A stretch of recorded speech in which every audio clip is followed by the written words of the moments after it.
O que é bruxismo? Você sabe o que é?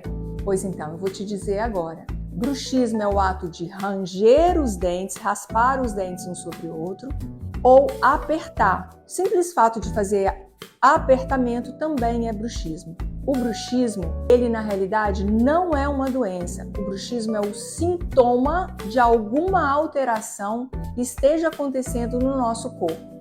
Quais são, então, essas alterações? A primeira alteração são os problemas respiratórios, especialmente se a pessoa respira pela boca à noite, enquanto ronca, baba e aperta o dente para poder evitar que engasgue, para poder evitar a falta de respiração, ele joga a mandíbula para frente e aperta.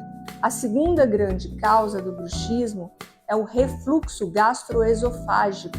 A terceira grande causa é a tela azul ou telas, tablets, celulares, especialmente à noite, 2 horas antes de dormir, devemos parar de ofertar a tela para as crianças.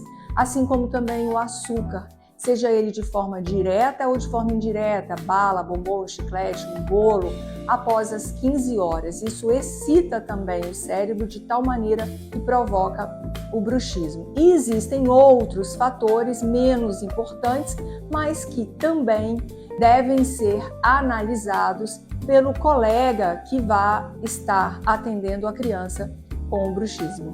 Se você gostou dessa dica, me segue para mais. Obrigada!